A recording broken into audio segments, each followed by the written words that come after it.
Deer WP aspirants, এখন সবার মনে একটাই প্রশ্ন যে ওবিসি ৭ নাকি ১৭।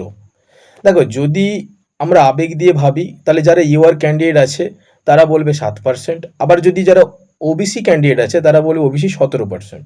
এক্ষুনি যদি আমি ইউআর এর হয়ে বলি যে ওবিসি ৭% হবে, জানি ওবিসির ক্যান্ডিডেটরা গালাগালি দেবে আমাকে। আবার যদি ওবিসির হয়ে বলি তাহলে আমি জানি ইউআর ক্যান্ডিডেট আমাকে খিস্তি মারবে। কিন্তু বিষয়টা হচ্ছে আমাদের সব কিছু আবেগ দিয়ে ভাবলে চলবে না। কিছু কিছু জিনিস তথ্য ও যুক্তি দিয়ে বিশ্লেষণ করাটা খুবই প্রয়োজন।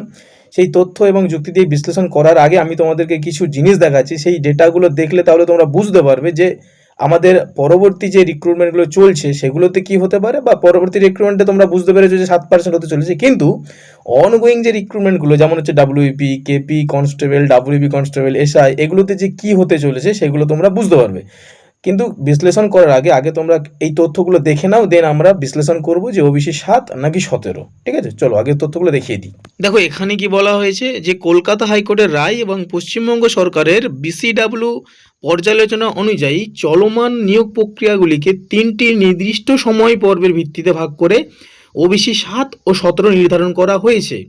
এবারে প্রথমটা কি, ৩ রকমের মধ্যে প্রথমটা হচ্ছে সময়সীমা ১০ জুন ২০২৫ থেকে ১৮ই মে ২০২৬-এর মধ্যে যত নিয়োগ প্রক্রিয়া বা বিজ্ঞপ্তি প্রকাশ হয়েছিল সেগুলো ১৭% হবে।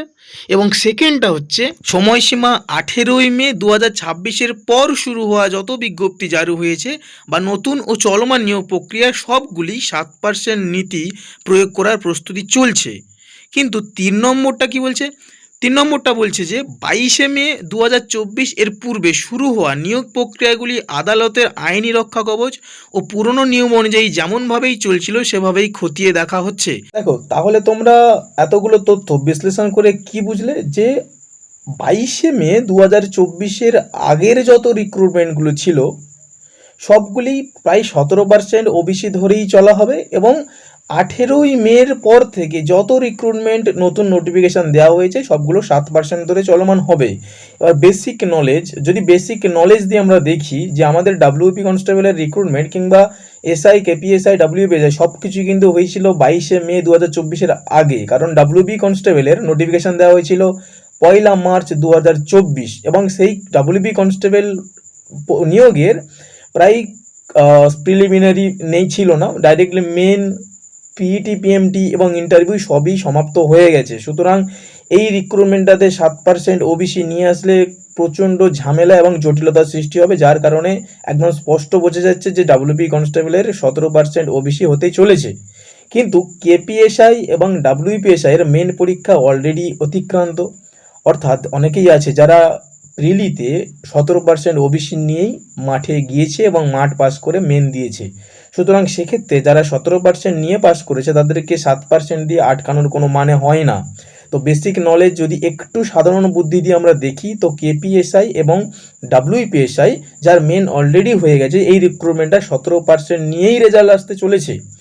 কিন্তু কেপি কনস্টেবল, যেটা মোস্ট ইম্পর্টেন্ট এখন, কেপি কনস্টেবল যার শুধুমাত্র প্রিলিমিনারি হয়েছে, যেটি ২২শে মে ২০২৪-এর আগে প্রকাশ হলেও নোটিফিকেশান, কিন্তু সরকারের যেহেতু প্রবল ইচ্ছা ওবিসি ৭% করে দেওয়ার, সেহেতু এখানে ৭% চান্স প্রবল, মেনে নিতে না পারলেও মানতে বাধ্য হতে হচ্ছে যে ওবিসি ৭% হতে চলেছে কেপি কনস্টেবলে।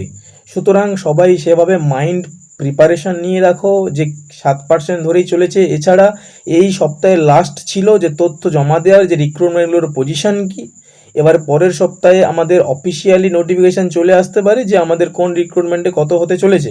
কিন্তু বেসিক নলেজ বা সাধারণ বোধবুদ্ধি দিয়ে যতটুকু ধারণা করা যায় ততটুকু তোমাদের মধ্যে শেয়ার করলাম। এবারে চিন্তা না করে আগামী দিনের জন্য মানসিকভাবে প্রস্তুত হয়ে যাও, যাতে রেজাল্ট আসার পরে মেডিকেলের জন্য ফোকাস করতে পারো। ঠিক আছে, কোনো চিন্তার কারণ নেই। রেজাল্ট যখন আসবে, আশা করছি পুজোর আগেই চলে আসবে, মুখ্যমন্ত্রী অনেকবারই বলেছেন। সুতরাং চিন্তা করার দরকার নেই। যদি ভিডিওটা ভালো লেগে থাকে একটা লাইক করে দিয়ে সাবস্ক্রাইব করে দিও পরবর্তী আপডেটের জন্যে, লজিক্যাল আপডেট। ওই সমস্ত হাওয়ায় কথা বলে কোনো লাভ নেই। লজিক্যাল আপডেট পাওয়ার জন্যে ভিডিওটি সাবস্ক্রাইব করে রেখো, এবং যে বন্ধু চিন্তাগ্রস্ত হয়ে পড়েছে, ডিপ্রেশনে খাওয়া দাওয়া ছেড়ে দিয়েছে, ভাই তাদেরকে শেয়ার করে দিও। ঠিক আছে, চলো টাটা, গুড নাইট।